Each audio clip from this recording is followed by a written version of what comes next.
The revenge that went too far. My name is Daniel Steele. A year ago, if you had asked anyone in my circle about me, they'd have said I was the epitome of success. At 35, I had built a career that most people could only dream of. I was an attorney at one of the top law firms in the city, driving a sleek black Audi, living in a modern penthouse apartment with breathtaking views of the skyline. My life seemed perfect, and more often than not, people envied the life I had with my wife, Luna. Luna was the kind of woman people noticed. Beautiful, poised, and an artist to boot, she had built her name in the art world. Her paintings adorned galleries across the country, and she was as captivating as her work. We were the couple everyone admired, the ones who seemed to have it all. But beneath the surface, things were changing in ways I never saw coming. It wasn't until one fateful night that the facade of my perfect life came crashing down, and everything I thought I knew about love, loyalty, and trust was shattered. It started as an ordinary evening, or so I thought. I had just wrapped up a long, grueling day at work, and for the first time in a while, I had an entire evening free. I thought it was the perfect opportunity to surprise Luna. She had been working non-stop on her latest exhibition, and I wanted to show her I still cared. I arrived at our penthouse just after 7 p.m., intending to cook dinner for the two of us. As I entered, I noticed a silence in the air that felt unnatural. Our apartment was always filled with the soft hum of life, whether it was the quiet jazz music Luna played while painting or the sound of our laughter echoing through the walls. But tonight, everything was still. My heart began to race. I called out for Luna, but there was no response. I followed the usual path toward her art studio at the back of the apartment, the only room that ever seemed to be alive with color and energy. But when I opened the door, the sight that greeted me took the breath from my lungs. Luna was sitting on the edge of her desk, laughing softly at something, a man, standing just a few feet away from her. His name was Derek, and I didn't need to be told who he was. I could see it in their body language. They were too comfortable together, too familiar. The way she gazed at him, the soft touch of her hand on his arm, the way their laughter filled the air, it all felt wrong. I was no longer part of the picture. I froze in the doorway, the reality of the situation hitting me like a wave. I had never suspected a thing. Luna had been so careful, so quiet about it.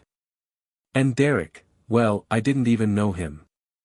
My mind raced as I tried to process what was happening in front of me.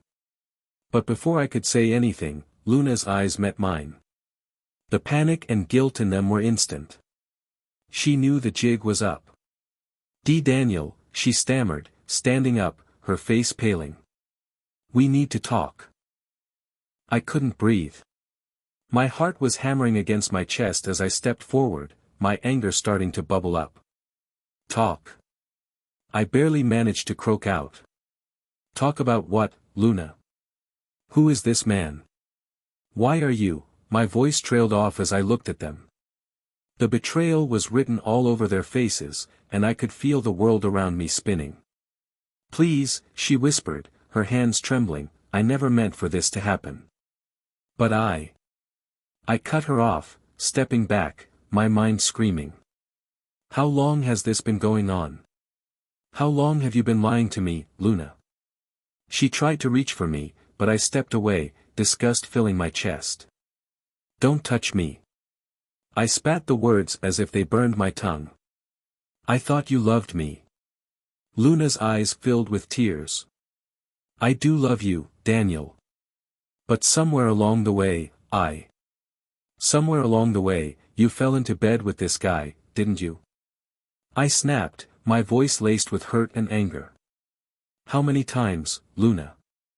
How long has this been going on? Was I really that easy to forget? Daniel, please, she pleaded, her voice breaking. It's not like you think. I never meant to hurt you, But I couldn't listen to her anymore. I couldn't look at her. The woman I loved had betrayed me in the most intimate way, and nothing she said could take away the ache in my chest. I didn't wait for an explanation. I didn't want one. I turned and walked out, not knowing where I was going, not knowing what I was supposed to do next. For the next few days, I was a man consumed by rage. I could barely eat, barely sleep. Every time I closed my eyes, I saw her face, her hand in his, the way she looked at him as if I didn't exist. The anger swelled within me, and I realized something: I needed revenge. I needed to make her feel the same pain I was feeling. I was an attorney by trade, strategic, methodical, patient. This wasn't going to be some impulsive act of revenge. No, I would make her regret this, and I would do it in the most calculated way. Luna's career was her lifeblood. She had worked for years to build it up, and I knew that the art world was her world. I began by gathering information. I hired a private investigator to follow Derek. It didn't take long to find out about his shady dealings. Investments in projects that never panned out, some suspicious business partners who had ties to unsavory people, it was all there, if you knew where to look. I started planting seeds of doubt, carefully leaking information to the press about Luna's supposed reliance on her relationships rather than her talent. I orchestrated a smear campaign, nothing too obvious, just little whispers, little cracks in her pristine image.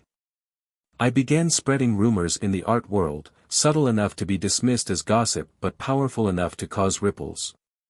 People began to question Luna's integrity, her work, and soon enough, the invitations for her exhibition started drying up. The gallery owners turned cold.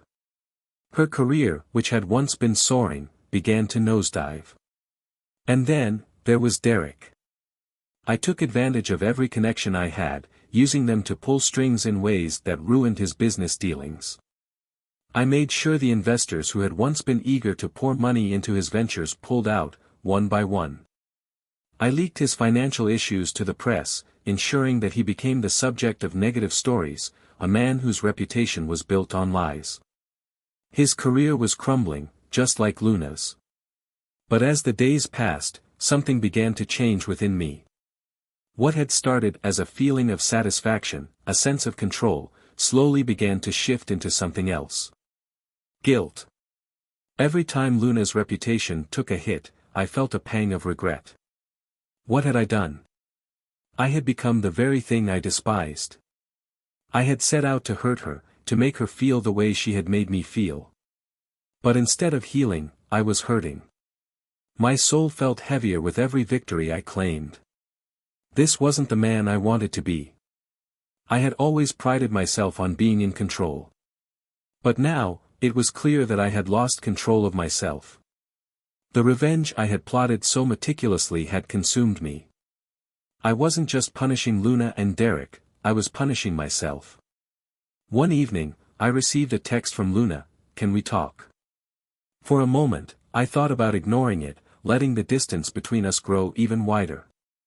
But something inside me told me that this was my chance to face what I had done, to finally end this destructive cycle. I agreed to meet her. When we met, Luna looked nothing like the woman I had once known. She was thin, her eyes red-rimmed from lack of sleep. She was broken, and for the first time, I realized the extent of what I had done. "Daniel," she said softly, her voice raw, "I know what you've done. I know you've been behind everything, the press, the rumors, everything. But why? What did you think you'd gain by destroying me?" I swallowed hard, my throat tight. I thought it would make me feel better. I thought it would bring me peace. And did it? Luna asked, her eyes searching mine for the truth. I shook my head. No. It hasn't. It's only made everything worse. She nodded slowly, her eyes softening. I never wanted this, Daniel. I never wanted to hurt you. But I did. And I've paid the price for it. I've lost my career, my reputation, and maybe even myself. But you've lost something, too. You've lost the man I fell in love with. Her words stung. She was right. In trying to tear her down, I had lost myself in the process. The anger, the rage, it had eaten me alive. I wasn't the man I used to be. And I couldn't keep punishing her, or myself, anymore. That night, Luna and I parted ways for good. Not with bitterness or anger, but with a quiet understanding that our paths had diverged. I had forgiven her, not for her sake, but for my own. And maybe, just maybe, she had forgiven me, too. Months passed, and I focused on rebuilding myself. I sought therapy, found peace in places I hadn't expected, and worked to heal from the brokenness I had caused. Luna, too, began to rebuild. She moved to a new city, far away from the chaos we had created together. She focused on her art once more, but this time, it was for herself, not for the approval of others. And me? I learned the hard way that revenge never heals wounds, it only deepens them. I had been so consumed by anger that I lost sight of the person I once was. But I found my way back, slowly, and in that journey, I discovered a truth: forgiveness, even if it's just for yourself, is the only way to move forward. If you've ever found yourself consumed by anger or betrayal, share your thoughts in the comments below. Have you ever taken revenge, and did it bring you peace? If you enjoyed this story, please like, comment, and subscribe to our channel for more stories of love, loss, and personal growth. Remember, sometimes, the most difficult thing to do is to forgive, not the other person, but yourself.